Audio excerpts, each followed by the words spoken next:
Bismillahirrahmanirrahim. Assalamualaikum warahmatullahi wabarakatuh. Waalaikumsalam. Alhamdulillahirabbil alamin. Wa bihi nasta'inu ala umuri dunya waddin. Wa ala alihi wa ashabihi ajma'in. Asyhadu an la ilaha illallah wahdahu la syarika lah. Wa asyhadu anna Muhammadan abduhu wa rasuluh la nabiyya ba'dahu. Allahumma sholli wa sallim ala sayyidina Muhammad wa ala ali sayyidina Muhammad. Allah Ta'ala fil Qur'anil Karim. A'udzu billahi minasy syaithanir rajim. Ya ayyuhalladzina amanu kutiba alaikumusiyam kama kutiba alal ladzina min qablikum la'allakum tattaqun. Shadaqallahu adzim. Teman-teman yang saya muliakan, alhamdulillah, puji syukur kita panjatkan kehadirat Allah SWT atas nikmat iman, nikmat Islam, nikmat sehat, nikmat memperoleh kesempatan yang sangat berharga untuk kita berkumpul memenuhi undangan dari pimpinan SPS Thalabul Ilmi, mencari ilmu. Alhamdulillah kita sudah masuk hari ke-7 ya, bulan suci Ramadan. Semoga saum kita, ibadah kita di bulan suci Ramadan ini diterima oleh Allah SWT.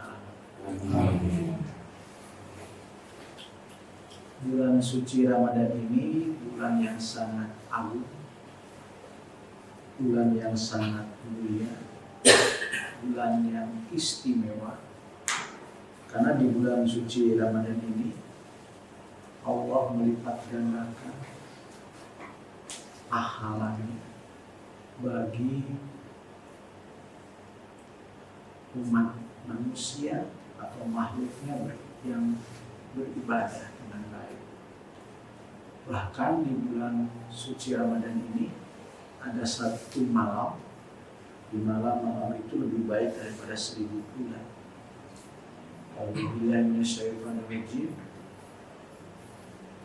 Inna anzalnahu fi lailatul qadr. Wa ma adraka ma lailatul qadr. Lailatul qadri khairum min alfi syahr. Tanazzalul malaikatu wa ruhu fiha bi'idzni rabbihim min kulli amr. Salamun hiya hatta matla'il fajr. Dahsyat sekali malam Lailatul Qadar itu.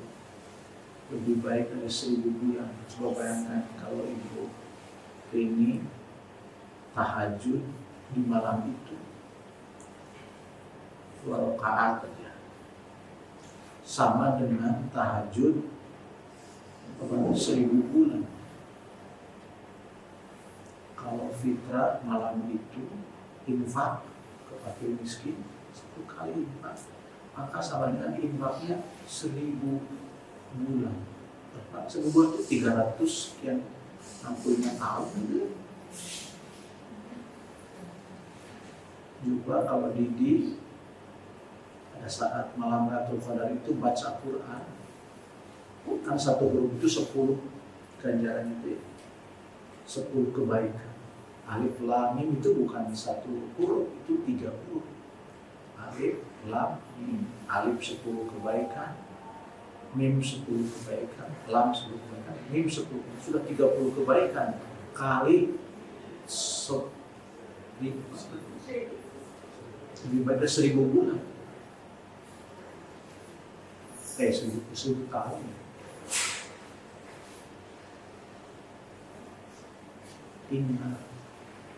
Inna anzalnahu fi lailatul qadri khairum min alfi syahr. Tanazzalul malaikatu wa ruhu fiha bi'idzni rabbihim min kulli amr.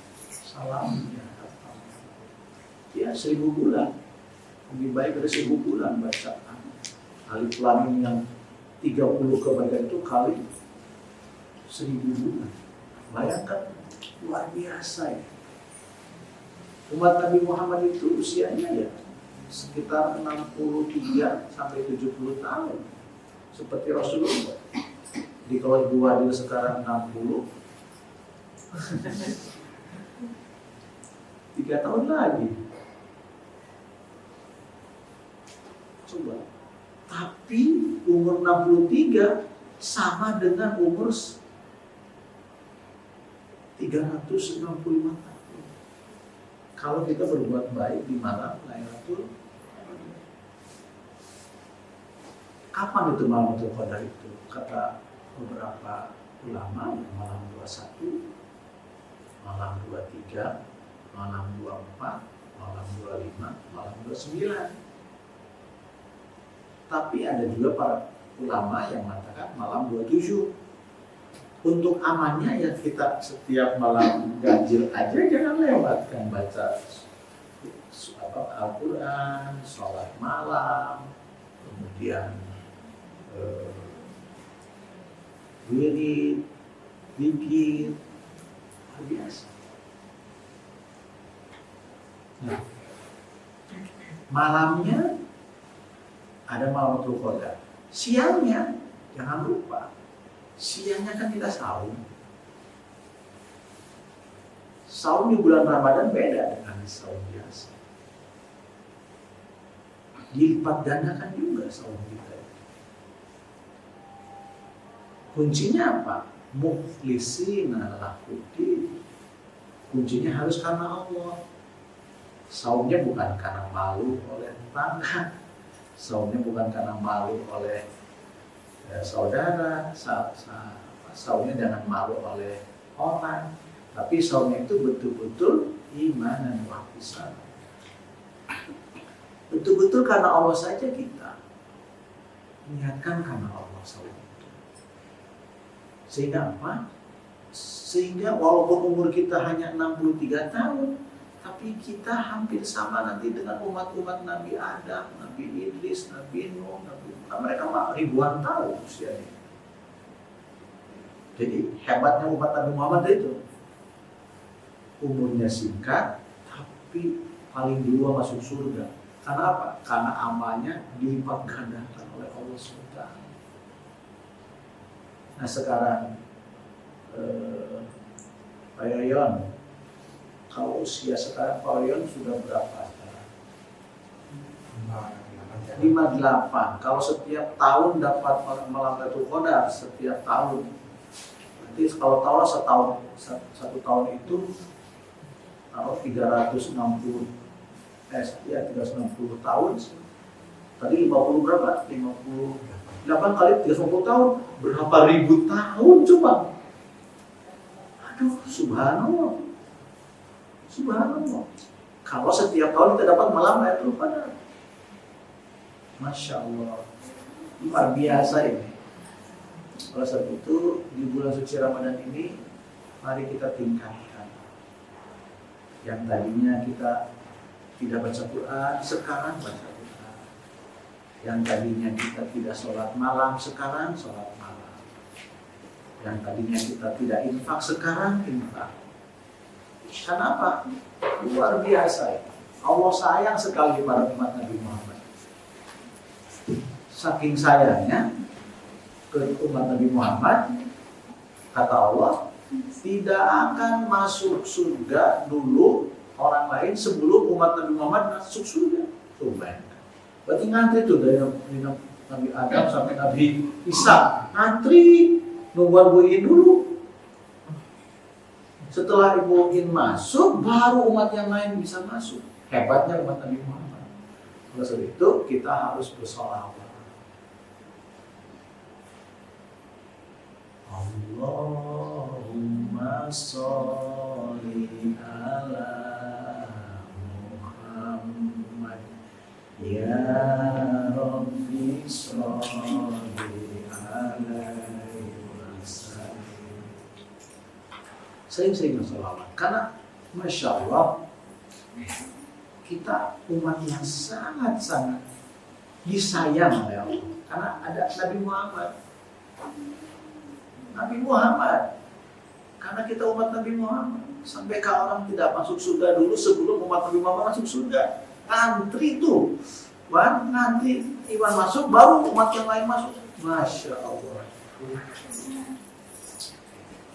Nah, itulah kehebatannya umat Nabi Muhammad, umat akhir zaman, tapi masuk surganya duluan. Kalau kita meninggalnya dalam keadaan iman.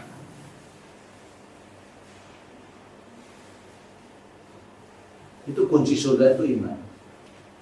Baca syahadat, baca kalimat tauhid, la ilaha illallah Muhammadur Rasulullah. Murid bapak namanya Usep, S3 BK, meneliti di rumah sakit Al-Ihsan. Al-Ihsan yang jalan Soekarno-Hatta. Islam. Usep itu lupa dibimbing disertasi. Meneliti tentang bagaimana pasien-pasien yang ada di rumah sakit itu di akhir hayatnya. Kaget. Dari sekian banyak pasien yang bisa mengucapkan la ilaha illallah Muhammad Rasulullah sedikit sekali. Oleh itu mari kita biasakan tausiah seperti ini supaya kita mengingat kematian, mengingat Allah, mengingat kehidupan yang abadi nanti. Kalau sekarang Pak Epul dapat taruhlah angka, itu bonus saja di dunia mah. Taruhlah kalau kita itu belanja 100.000, suka ada bonusnya 100 rupiah. Nah itu di dunia mah hanya bonusnya saja. Ruli sekarang dapat anak, itu bonus. Nanti anaknya yang sesungguhnya nanti surga.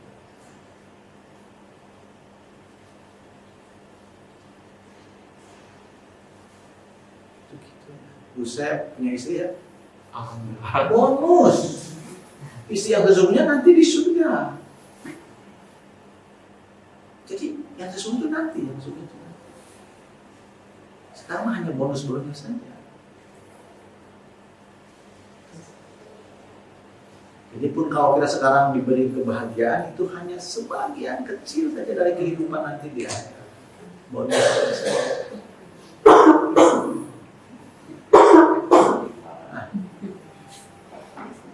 Puasa atau saum itu menahan diri dari lapar, dan makan, minum, dan hubungan suami istri di siang hari. Nah itu saum yang biasa. Saum yang biasa. Saum yang umum.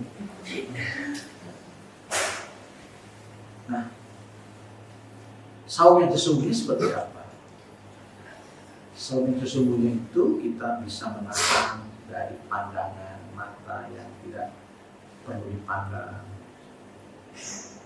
Kita menahan pendengaran kita dari yang tidak perlu didengar.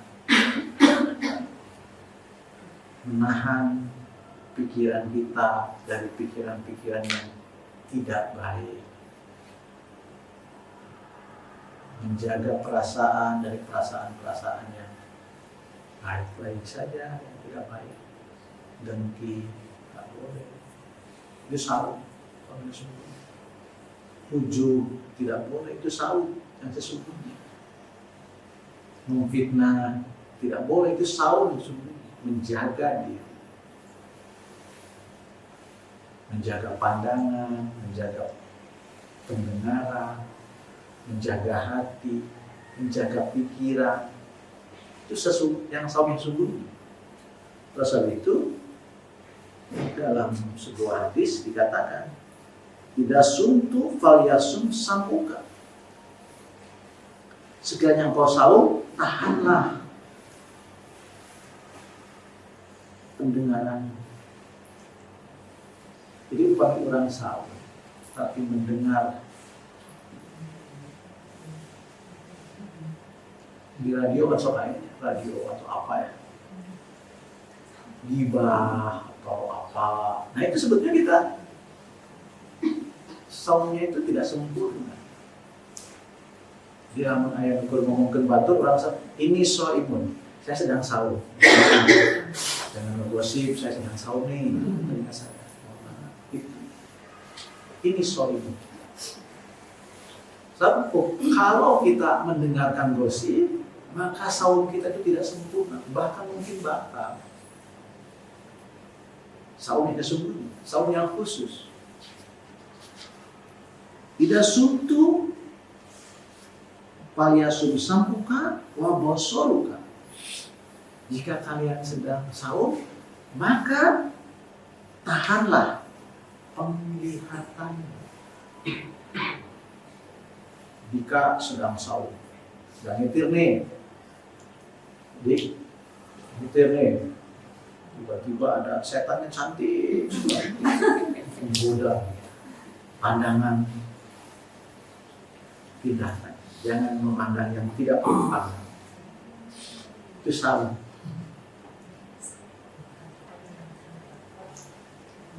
Nah, tekaraos nih, pernah ada sok ayah, ya maklum ya, itu kan terkadang ada virus tuh di WA kita, terkadang ada virus di WA kita. Tiba-tiba kita sedang cari disertasi atau cari tesis, tiba-tiba ada yang pornografi atau porno. Jangan dilihat. Ini soim, saya sedang saum.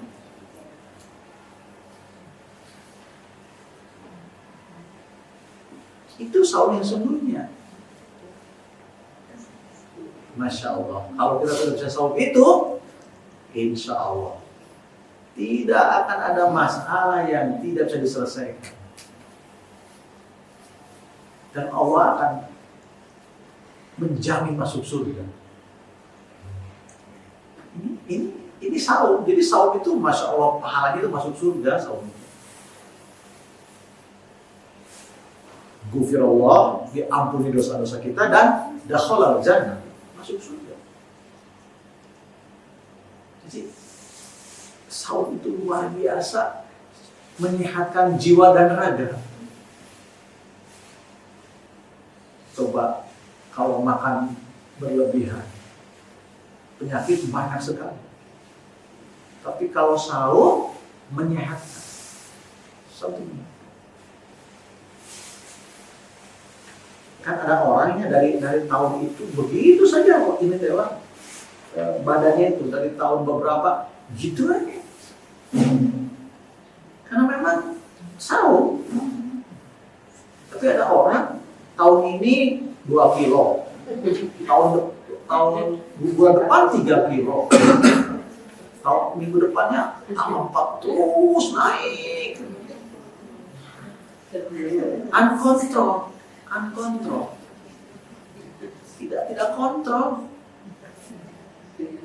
Tidak kontrol sehingga apa? Obesitas, kegemukan, uncontrol makan.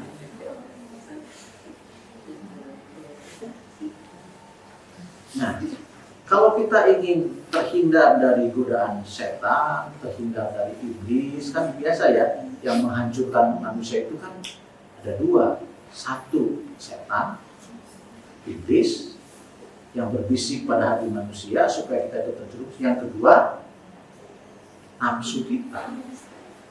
Jadi ada 2 hal yang akan menghancurkan kita. Yang pertama dari luar, yaitu setan dan iblis itu. Yang kedua, nafsu kita sendiri. Nah ini ada satu cerita bagaimana supaya kita terhindar dari godaan setan dan iblis dan nafsu kita. Sehubungan dengan nafsu makan yang berlebihan. Dalam buku Safwatul Tafasir diceritakan bahwa iblis menampakkan diri kepada Nabi Yahya bin Zakaria. Nabi mah bisa tinggal itu. iblis teh. Ayo urang ada kumaha urang. Terhijab gitu. Ayo para nabi mah dia biasa ningali iblis teh. Bungkeul kana biasa para nabi. Ayo urang mah da belum makom. Namun kita bisa lihat iblis juga nanti siul. Tapi ini kayak luar biasa godaan iblis di mana-mana, terutama di mall ya. Di pasar terutama, iblis dan seluruh kisah. Dia melihat, dia itu Nabi Yahya.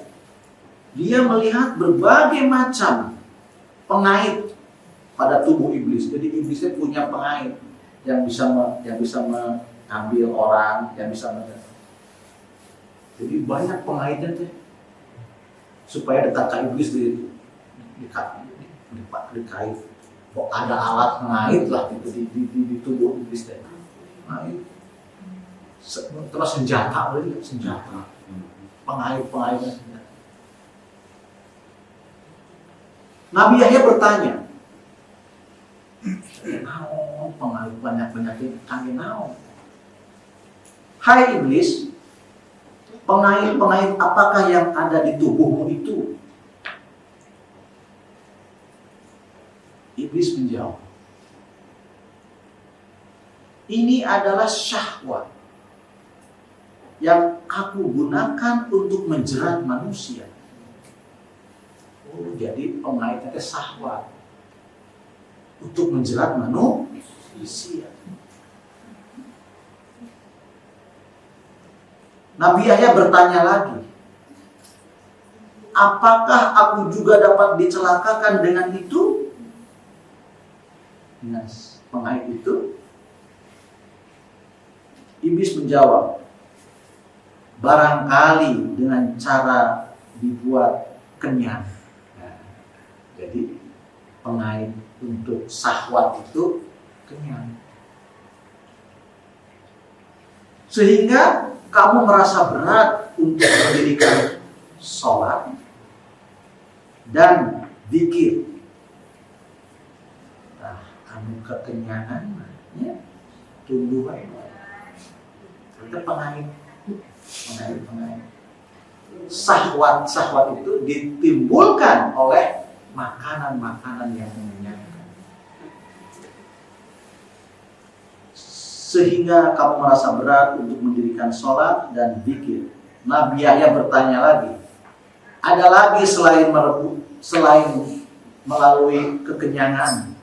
Iblis menjawab, tidak ada.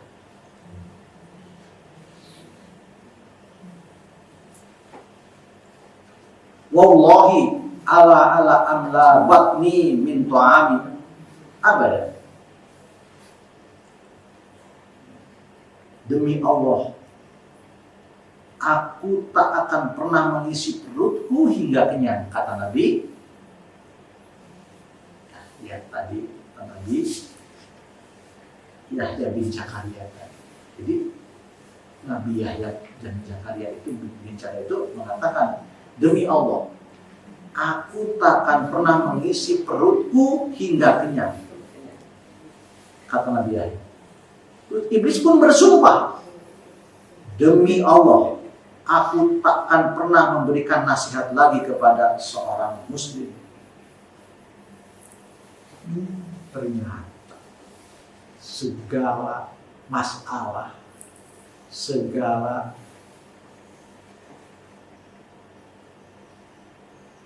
dosa itu awalnya dari perut.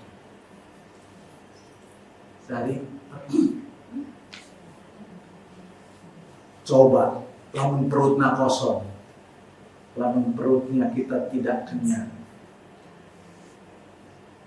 tek nonton telenovela Korea, tek kemana-mana Korea, tek ngegibah Korea. Kenapa? Kita dalam kondisi puasa, dalam kondisi kita menahan dari makanan. Saya ingat buah teorinya Freud. Ada id, ada ego, ada super ego. Sumbernya dorongan seks dan dorongan kehidupan yang itu karena apa? Karena ada pergerakan energi dari makanan yang dimakan oleh manusia. Dari makanan itu bergerak energinya ke berpikir. Dari makanan itu bergerak energinya ke emosi. Dari makanan itu bergerak emosinya ke macam-macam. Itu ternyata teori-teori psikologi itu kalau kita mau belajar, oh ternyata ini sumbernya itu dari Islam. Cuma mereka memang butuh hidayah saja. Nah, teman-teman yang saya muliakan, jangan makan berlebihan. Puntennya, ya, akhirnya kan saum, tapi kita persiapan kangge buka, masya Allah, meja itu penuh dengan makanan, sehingga kita itu sepertinya gitu buka itu begitu banyak makanan. Sampai kita itu kekenyangan, jadi makna puasanya itu padahal puasa itu mengendalikan hawa nafsu. Nah, mulai sekarang setelah tausiah ini kita paham, oh ternyata saum yang sesungguhnya itu bukan hanya menahan makan, bukan hanya menahan minum, bukan hanya menahan libido seksual, tapi menahan dari hawa nafsu kita supaya tidak berlebihan dalam segala hal.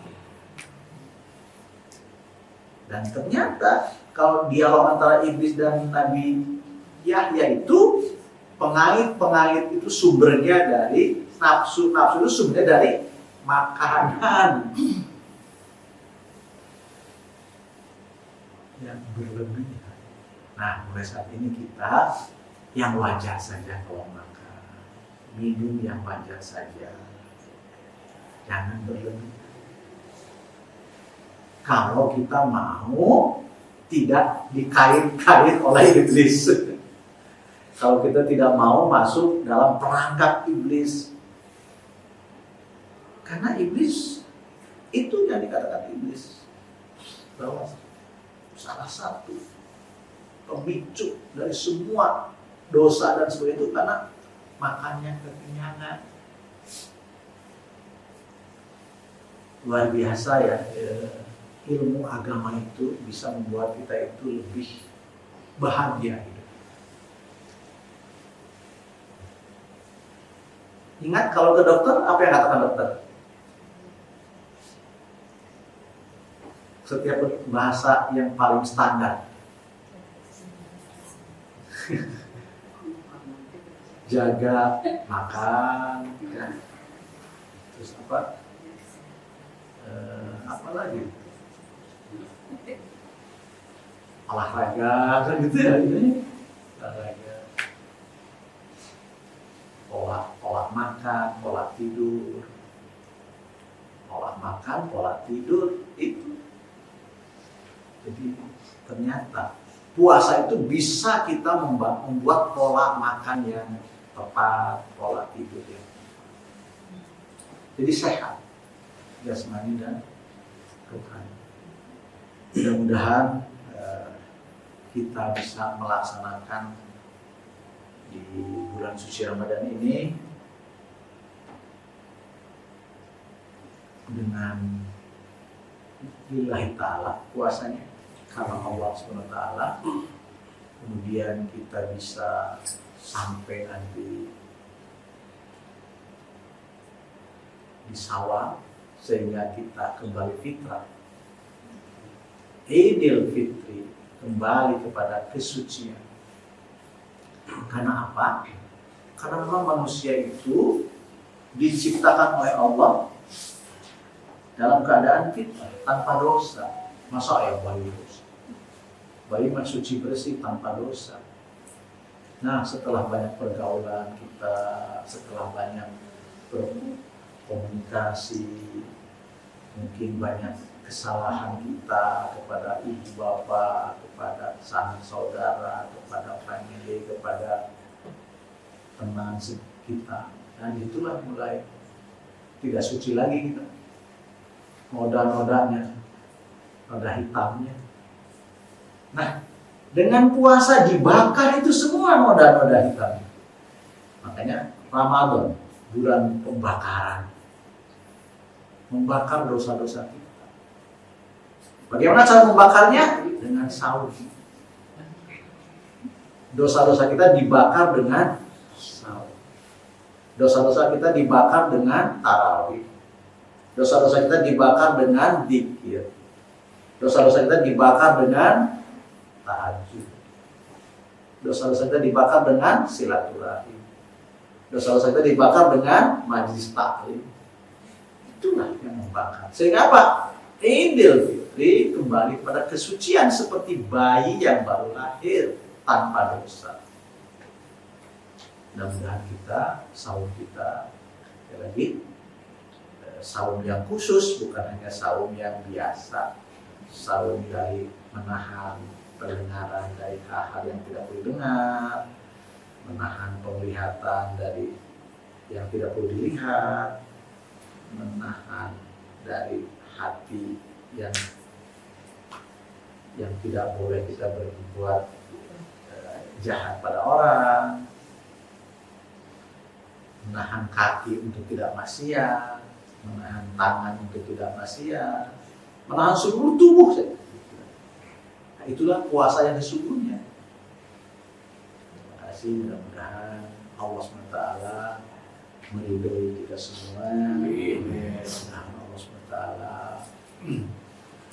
mengampuni dosa-dosa kita semua, dan mudah-mudahan Allah SWT mengumpulkan kita di surganya nanti melihat Allah SWT. Karena kebahagiaan yang sejati bukan masuk surga, tapi kebahagiaan sejati adalah bertemunya kita dengan Allah di surganya. Terima kasih. Rabbana dzalamna anfusana wa illam taghfir lana wa tarhamna lanakunanna minal khasirin. Rabbana atina fid dunya hasanah wa fil akhirati hasanah wa qina adzabannar. Subhanallah wa salam wa akhiru da'wahum alhamdulillahi rabbil alamin. Tolong dimatikan dulu.